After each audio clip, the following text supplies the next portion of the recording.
बिलाल जी, आप ही से शुरुआत आज करता हूँ। शुरुआत ये मैं चाहूँगा कि जो ट्रम्प है, जो मैंने कहा चाह क्या रहा है समझ नहीं आ रहा है और किसी के समझ में नहीं आ रहा है। शायद मैंने ये भी कहा कि वो खुद नहीं समझ पा रहे। लेकिन ईरान से जो ज़ुबानी जंग उनकी फिलहाल चल रही है, जो अटैक पर अटैक हैं और कुछ जो हर्मुज़ में भी हम देख रहे हैं कि वहाँ भी कोशिश है।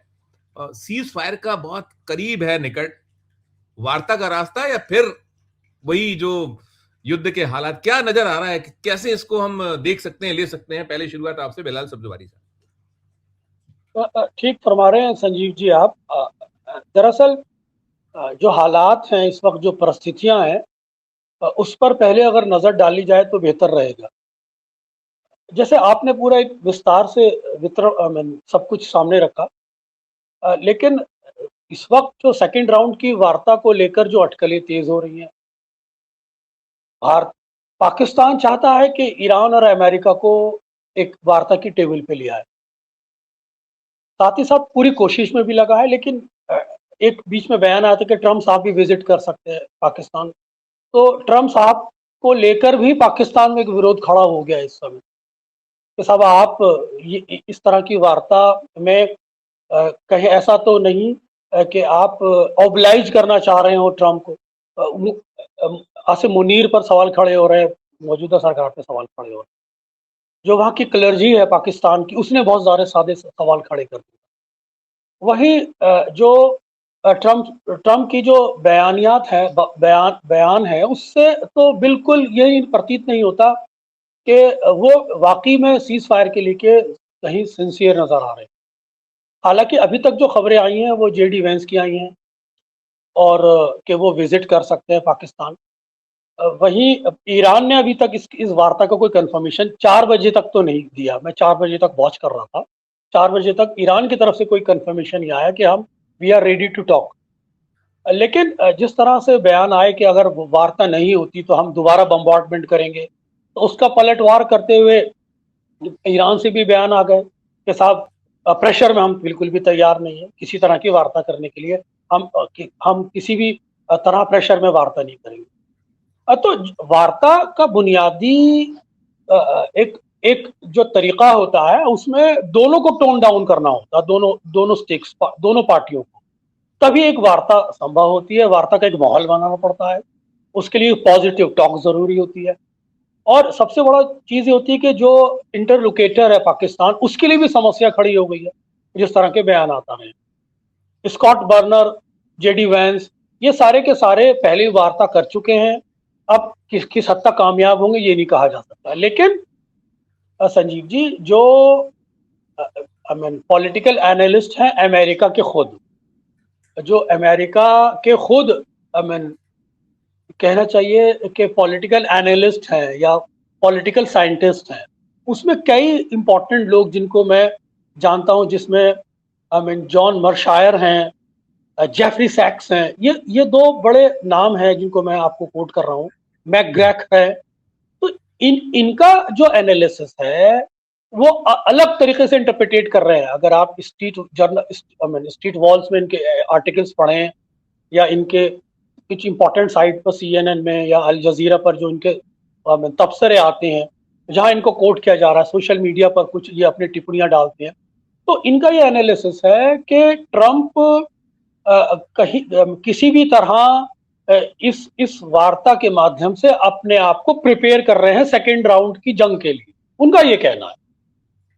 तो और इसीलिए वो इस तरह की डिप्लोमेसी का इस्तेमाल कर रहे हैं कि वो एक तरफ एंगेज भी रखना चाहते हैं ईरान को, और दूसरी तरफ वो पूरी तैयारी भी कर रहे हैं। और उनका ये भी कहना है कि इसी वजह से उन्होंने अपने ट्रूप्स जो होते हैं, जो स्टेट ऑफ हॉर्मोन्स के करीब बढ़ा दिए हैं। अपने जंगी बेड़े पहले ही लगा चुके हैं वहाँ, बड़े बड़े वॉरशिप वहाँ भेज चुके हैं।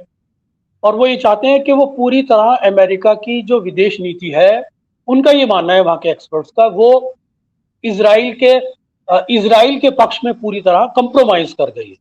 उनका ये मानना है। वो कह रहे हैं कि ट्रंप इस हालात में नहीं है कि उनके ट्रैप से निकल पाए।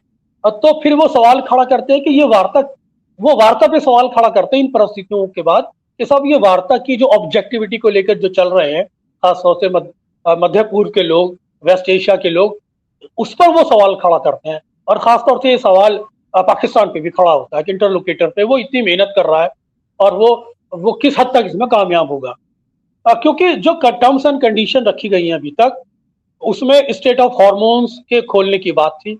ईरान ने उसको पे अटेम्प्ट किया, लेकिन अमेरिका ने अपने जंगी बेड़े वहां लगा दिए। अब फिर इसकी वजह से उन्होंने काउंटर करते हुए दोबारा स्टेट ऑफ हॉर्मोन्स को ब्लॉक कर दिया। दिक्कत ये आ रही है कि जो जहाज चाइना के जाने होते हैं उनको भी रोका जा रहा है, और कुछ छुटपुट हमलों की भी खबरें हमारे सामने आ गई हैं। तो ट्रम्प जिस तरह की जबान बोल रहे हैं, जिस तरह की बयानबाजी कर रहे हैं, तो वो जो वार्ता की टेबल पर ऐसा लगता है ईरान को एक सरेंडर की टेबल पर लाना चाहते हैं, अपनी अपनी धमका कर। वो वार्ता का जो एक पहलू होता है, जो नजाकत होती, नफासत होती है, वो उसमें नजर नहीं आ रही। ऐसा लगता है वो धमकाकर सरेंडर करा के ईरान को लाना चाहते हैं, जो मेरे को बहुत ही पॉसिबल नहीं लग रहा। अभी लेटेस्ट जो बयान आया है ईरान से, बाकर साहब का, उनका ये कहना है कि हम अपने कुछ नए कार्ड इस्तेमाल कर सकते हैं, जिस तरह से ट्रम्प हमको प्रेशर में ले रहे हैं। तो वो कह रहे हैं कि स्टेट ऑफ हॉर्मोन्स का थाई मसला, साथ ही साथ जो लेबनान में जो 12 किलोमीटर तक इजरायली सेनाएं घुस गई, तो उनका ये कहना था कि एक तरफ हमसे वार्ता कर रहे थे, आखिरी घंटे में आपने लेबनान में सेनाएं लगा दी। तो हिजबुल्ला भी हमने वहां एक्टिव कर दिया।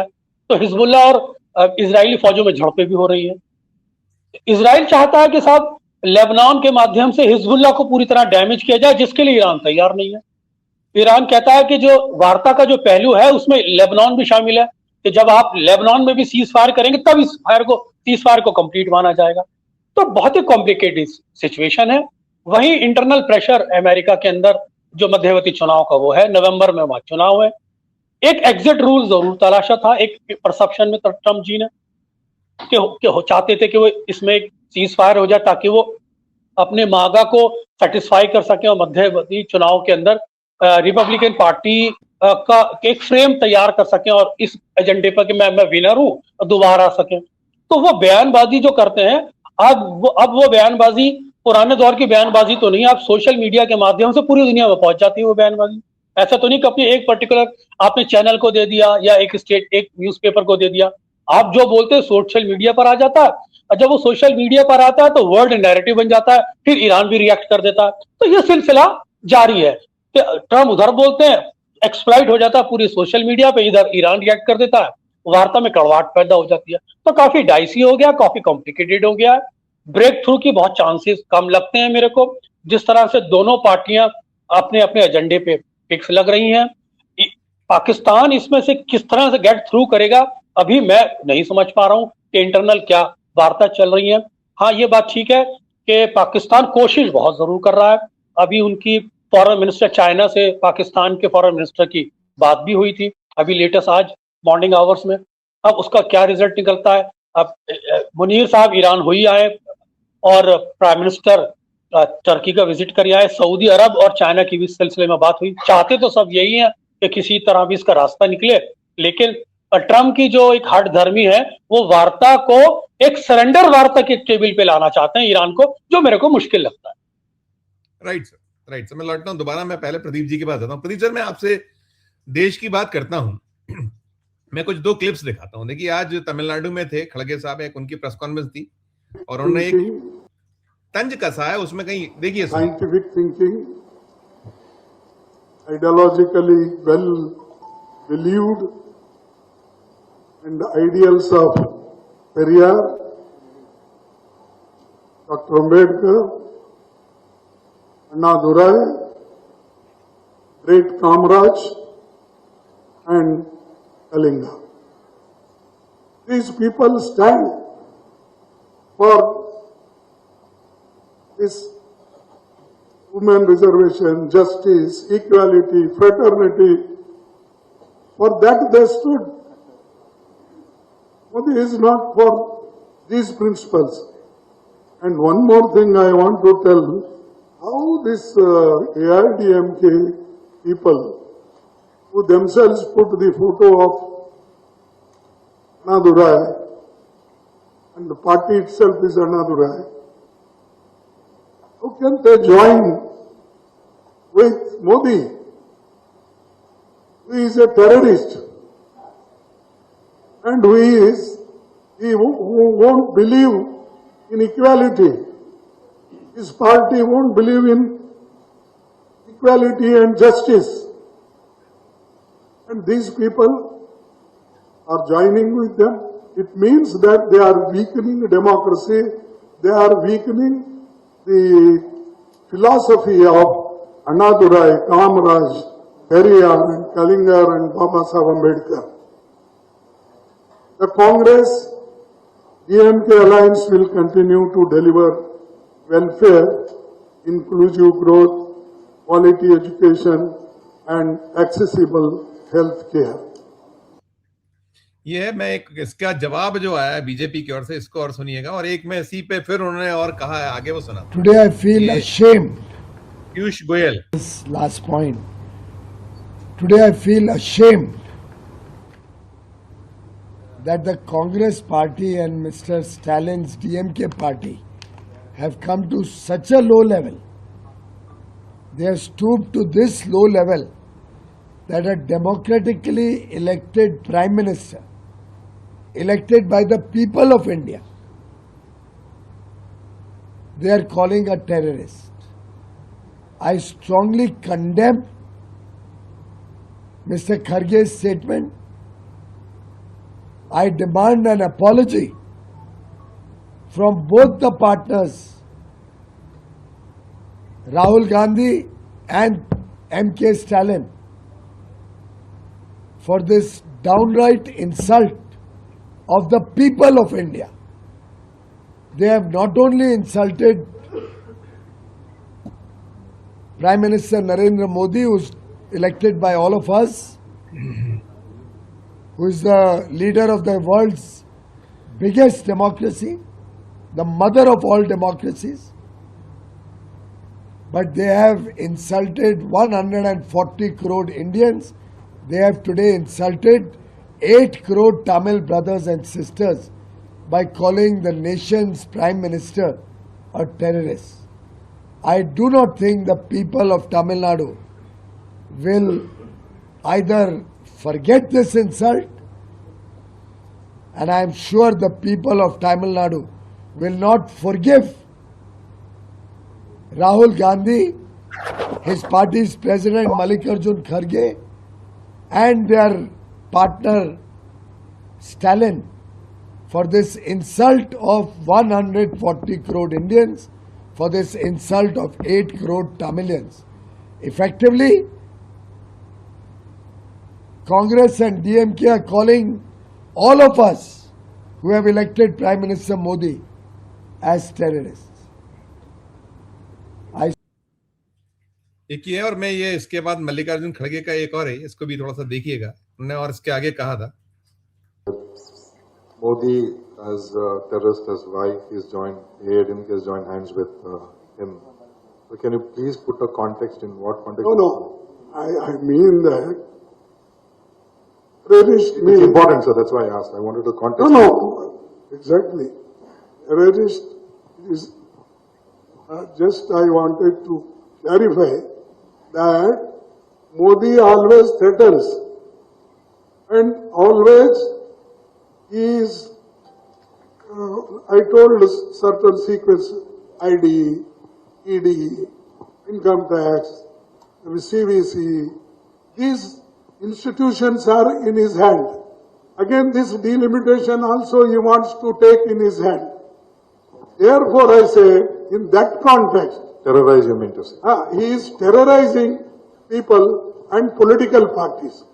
Now, and I never said he is a terrorist. Terrorizing is, that's why it is... ये जद्दोजहद चल रही है हमारे यहाँ। और मैं जो बात कर रहा था प्रदीप सर की, जैसे अभी मैंने देख रहा था, संयुक्त राष्ट्र की एक रिपोर्ट है, उसको लेकर उन्होंने कहा है, वहां की जो एक मेंबर रही है, उसकी दूत है, उसकी यूएन की दूत है, वो कह रही है कि हमने जो है, भारत ने कहीं इजराइल की मदद कर कर जो अंतर्राष्ट्रीय कानून है उसको तोड़ा। इस तरह की एक रिपोर्ट का हवाले के साथ में खबर छपी हुई। तो मेरे इसमें सवाल ये कि देखिए, ये इसमें उलझन है। अभी ये जैसा मैं पूछ रहा था बिलाल जी से कि कुछ घंटे शेष हैं दुनिया चिंतित है। हर देश अपने देशवासियों के लिए कुछ ना कुछ जो वहां की सरकारें हैं वो प्रयास कर रही हो रही, हमारे यहाँ दिखता नहीं। हम बार बार ये उठाते हैं, अभी हम तो इसी में उलझे हुए हैं कि ये आरोप प्रत्यारोप दावे प्रति दावे, और ये जो कैसे गेन कर लिया जाए, कैसे किसी एक अदद शब्द को उलझा कर पकड़ा जाए। और आप देख ही रहे हैं जो आरक्षण, महिला आरक्षण पर क्या कुछ हो रहा है, सारा सब पर आपकी एक प्रतिक्रिया है। देखिए, जब आपका कोई पॉलिटिकल विजन नहीं होता, आपके पास पॉलिटिकल सेंस नहीं होता, आप लोकतंत्र के जरिए आके लोकतंत्र को राजतंत्र में बदलना चाहते हैं और तानाशाह बन जाते हैं। उसके लिए लोकतंत्र के जरिए सत्ता जो मिली उसके हर हथियार को आप अपनी तानाशाही को, अपनी राजशाही को कायम रखना चाहते हैं। तो ये मूर्खताएं सामने आती हैं जो अमेरिका में सामने आ रही हैं, यहाँ भी आ रही हैं।